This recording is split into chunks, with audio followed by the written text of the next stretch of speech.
के केंद्रीय कार्यालय नोएडा पर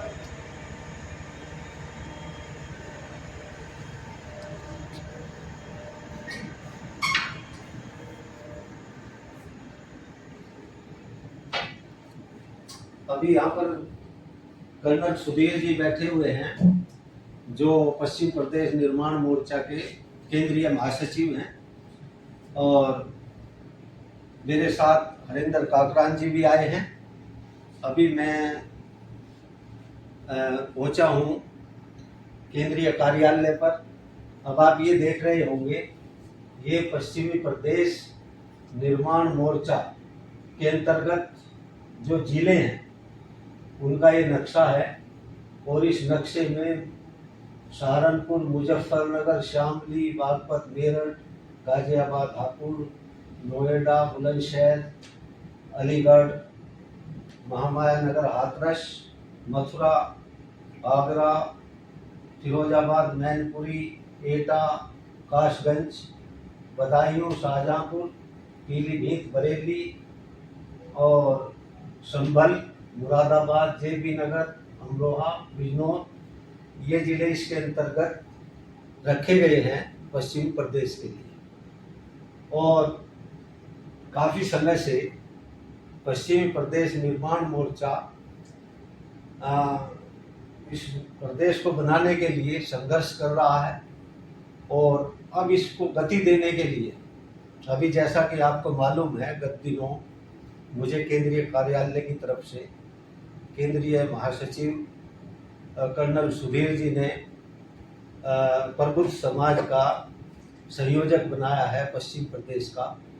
तो मैंने तभी कहा था कि इस सिलसिले में मैं शीघ्र ही केंद्रीय नेतृत्व से मिलूंगा और आगे की रणनीति बनाएंगे, जिससे इस मुद्दे को धार दी जा सके। अभी कुछ देर पहले हमारी वार्ता हुई है कर्नल साहब से, और हमने जो है आगामी रणनीति भी तय की है कि किस तरीके से हमें इस योजना पे आगे कार्य करना है। अब मैं कर्नल साहब से मिलवाता हूँ। कर्नल साहब जो पश्चिम प्रदेश निर्माण मोर्चा के राष्ट्रीय महासचिव हैं, और इसमें बहुत बड़ी भूमिका निभा रहे हैं, और दिन रात इस प्रदेश के निर्माण के लिए लगे हुए हैं, और बहुत ही कर्मठ हैं कर्नल सुधीर जी।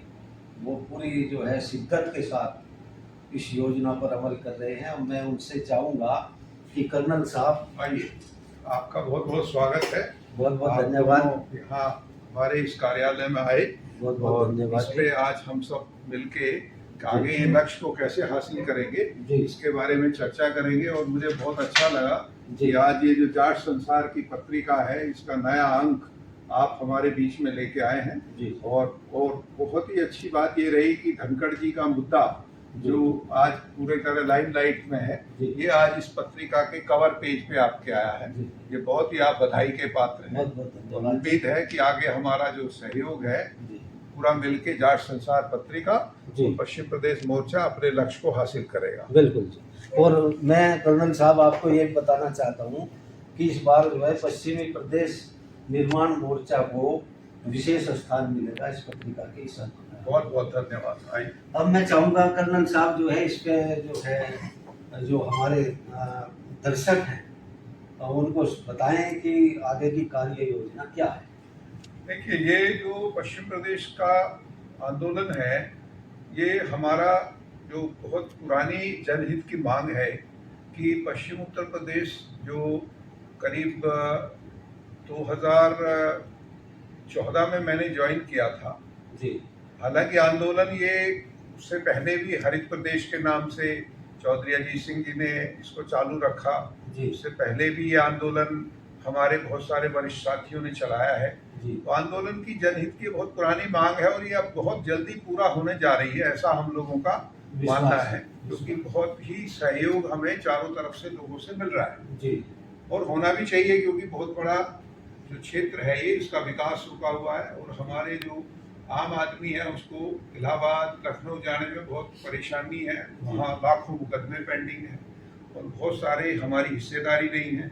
हमारे लोगों को राजनीतिक, सामाजिक और आर्थिक तीनों तरीके का नुकसान इस बड़े प्रदेश में झेलना पड़ रहा है। कर्नल साहब, मुझे ऐसा लगता है कि केंद्र सरकार भी इसके प्रति सकारात्मक है, क्योंकि सबको मालूम है कि बड़े प्रदेश का विकास उस गति से नहीं होता जो छोटे प्रदेश का होता है। हरियाणा इसका उदाहरण है और उत्तराखंड भी इसका उदाहरण है, जहाँ बहुत अच्छी व्यवस्था है, बिजली की हो या कानून व्यवस्था की। तो ये जो है, अब केंद्र सरकार ने भी कुछ एक जो है इसके प्रति सकारात्मक दृष्टिकोण बनाया है। और आपने जो अभी कहा कि ये शीघ्र पूरा होने जा रहा है, वास्तव में शीघ्र ही जो है इस प्रदेश के जो है विभाजन होगा और पश्चिम प्रदेश अलग बनेगा।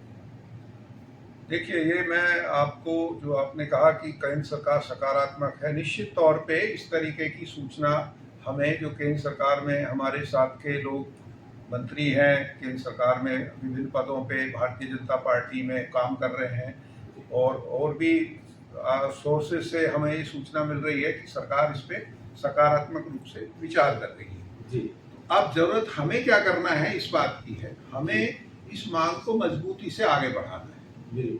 और हम ये बताना चाहेंगे कि इससे हमारे को जो बहुत बड़े बड़े फायदे होंगे, उसमें हमारे को अपनी राजधानी मिलेगी, अपना हाई कोर्ट मिलेगा, अपना प्रशासन होगा, हमारे अपने अधिकारी, अपने कर्मचारी, अपने बच्चे होंगे, और जो लोग यहाँ आए हुए हैं वो भी फिर इस इलाके में मन लगा के काम करेंगे। यानी कई समस्याओं का हल जो है एक साथ हो जाएगा, एक साथ हाई कोर्ट हो या राजधानी का मामला हो, तो कई चीजें जो है एकदम अपने आप। और बड़ी बात यह है कि हमारे जो राजनीतिक लोग हैं, जिनका हमें पॉलिसी मेकिंग में जिनकी मदद चाहिए, वो अभी चूंकि लखनऊ के दबाव में रहते हैं, पूर्वांचल के नेताओं का वहाँ जबरदस्त पकड़ है, हमारे लोगों की वहाँ चल नहीं पाती, वो अपने क्षेत्र की जो मांग है, जेन्युइन मांग भी नहीं रख पाते, या रखते भी हैं तो उन पे कोई कार्रवाई नहीं होती। तो वो जब अपनी विधानसभा होगी, अपना क्षेत्र होगा, तो हमारे लोगों की जो आकांक्षाएं हैं वो पूरी होंगी। अब हमने ये करना है, सभी साथियों से, आपके जो माध्यम से लोग जाट संसार से जुड़े हैं, और हमारे पश्चिम प्रदेश के हर जिले में, सहारनपुर से लेके और नीचे आगरा तक और बिजनौर से लेके बरेली तक, ये जो 27 जिले हैं, इनमें करीब 7.5 करोड़ लोग रहते हैं। तो मैं आप सबको ये बताना चाहूँगा कि ये छोटा प्रदेश नहीं होगा। ये बंटवारे के बाद भी अगर उत्तर प्रदेश का बंटवारा 3 हिस्सों में किया जाएगा तो भी ये भारत के बड़े प्रदेश होंगे। बिल्कुल। तो उस नज़र से हमारा विकास भी होगा, हमारे क्षेत्र के बच्चों को नौकरियां मिलेंगी, उनकी भागीदारी होगी, और सबसे बड़ी बात यह है कि हमारे लोगों की जो आवाज़ है वो हमारी सरकार के कानों में जाएगी, जो आज लखनऊ में हम नहीं पहुंचा पाते, क्योंकि कहाँ 600 किलोमीटर दूर जाना, तो वहाँ भीड़ इतनी है कि 25 करोड़ के लोगों की आबादी का प्रदेश कैसे चल सकता है। दुनिया में अगर 6 देश भी मिला दिए जाएं तो नहीं हो सकता, यूरोप के सारे देश मिला दे तो भी पश्चिम उत्तर प्रदेश के बराबर बैठते हैं। तो ये सब जो चीजें हैं, ये हम लोगों को समस्याओं का निजात मिलेगी, और हमें अपने जो बहुत पुरानी हमारे लोगों की मांग है उसको पूरा होते हुए हम सोचते हैं कि अगर आप सब लोगों का सहयोग होगा तो बहुत जल्दी ये सपना लोगों का पूरा होगा। अभी जैसा कि बैठ के बातचीत हुई थी थोड़ी देर पहले कि इसको जो है जिला स्तर से शुरू किया जाएगा, और कमिश्नरी पे बड़े स्तर का जो है रैली प्रदर्शन होगा, जिससे जो है जनता में इसके प्रति एक जो है जागृति पैदा हो कि पश्चिमी प्रदेश हमारे लिए क्यों जरूरी है। तो हमें सबसे पहले, अभी जैसा कि कर्नल साहब से बैठ के वार्ता हुई, कि सबसे पहले हमें जिला स्तर पे एक जो है सम्मेलन करने पड़ेंगे, और उसके बाद जो है कमिश्नरी स्तर पर, तो जनता में जागृति फैलेगी, और जनता में जागृति आएगी तो ये प्रदेश जो है निश्चित एक न एक दिन जरूर बनेगा, क्योंकि इसकी आवश्यकता है। हमें जनता को ये समझाना है कि पश्चिमी प्रदेश क्यों जरूरी है। जैसा कि अभी कर्नल साहब ने बताया कि अपनी राजधानी होगी, अपना हाई कोर्ट होगा। आज हमें न्याय के लिए 1000 किलोमीटर दूर जाना पड़ता है, तो वो चीज़ें सब यही सुलभ होंगी, तो जो व्यर्थ का पैसा है वो बचेगा, और समय पर न्याय देगा। बिल्कुल, आपने बिल्कुल सही बात रखी कि जो हमारे क्षेत्र की समस्याएं हैं उनका हल यही होगा। हमें कहीं दूसरी जगह जाके और 500-600 किलोमीटर जाके धक्के खाने नहीं पड़ेंगे। दूसरी सबसे बड़ी चीज़ ये है कि हमारा मुकाबला जो दक्षिण भारत के या जो छोटे प्रदेश बन गए हैं, उत्तराखंड है, तेलंगाना है, आपका गुजरात है, हरियाणा है, पुराने प्रदेश, हिमाचल है, उनसे मुकाबला होगा। अभी हम क्या है कि हम गरीबी के मामले में सिर्फ बिहार हमसे पीछे है, बाकी हम आज भारत के सबसे गरीब प्रदेश हैं।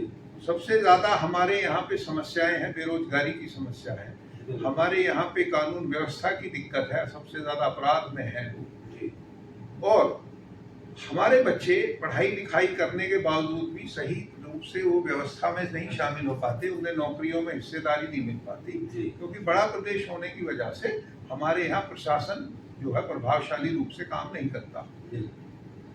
अब हमें करना क्या है, और जो आप लोगों का सबका सहयोग जो आज हमारी और आपकी इस बातचीत को हमारे बड़े सम्मानित लोग और हमारे जो क्षेत्र के लोग सुन रहे हैं, उन सब से जो युवा हैं, महिलाएं हैं, हमारी ये अपील है कि वो इस मुद्दे पे चर्चा शुरू करें, बातचीत शुरू करें, और वो ये सोच के चलें, और मैं जो आप सबसे कह रहा हूँ बड़े जिम्मेदारी के साथ, कि वो इस बात को मान के चलें कि अगर ये प्रदेश 1 साल 2 साल में बनता है, ऐसा हम लोगों के पास सूचना है, तो वो लोग किस तरीके से इस क्षेत्र के विकास में इसकी जो आगे जिम्मेदारियां होंगी, क्योंकि बहुत सारी समस्याएं हैं हमारे सामने, कृषि की समस्या है, बेरोजगारी की है, पॉल्यूशन की है, सड़कों के ऊपर जाम है यहाँ पे, और सबसे बड़ी बात यह है कि हमारा क्षेत्र अगर तुलना करेंगे गुजरात से, तेलंगाना से, तो प्रति व्यक्ति आय हमारी कुल 68 रुपए है, जबकि जो हमारा पड़ोसी उत्तराखंड जो सन 2000 में बना था, वहाँ प्रति व्यक्ति आय 2,64,000 है, यानी हमसे वो 4 गुना आगे निकल गया और हम पिछड़ी रहे। तो ये सब चीजों को पूरा करना है। तो हमारे जो युवा साथी हैं, हमारे जो सम्मानित बुद्धिजीवी लोग हैं, जिनका आप संयोजक के रूप में आपने जिम्मेदारी स्वीकार की है, मैं आपको उसके लिए धन्यवाद देता हूँ। तो इस पत्रिका के माध्यम से आप इस विषय के ऊपर मैं चाहूंगा, आपसे अपील होगी कि हर अंक में इसकी जगह दें, ताकि लोग इस विषय से जागृत हों और उनके अंदर एक भरोसा आए कि ये प्रदेश बनने वाला है। मैं आश्वस्त करता हूँ प्रधान साहब, आपने जो जिम्मेदारी सौंपी है उसका मैं अच्छी तरह से निर्वहन करूँगा, और मैं एक नाम का संयोजक नहीं रहूँगा, कुछ काम करके भी दिखाऊंगा। बहुत ये हमारे को पूरा भरोसा है। अब हमारे कुछ और साथी आने वाले हैं, उनसे भी आपकी और हमारी चर्चा होगी, तो हम उसको फिर आगे कवर करेंगे। ठीक है साहब, बहुत बहुत धन्यवाद।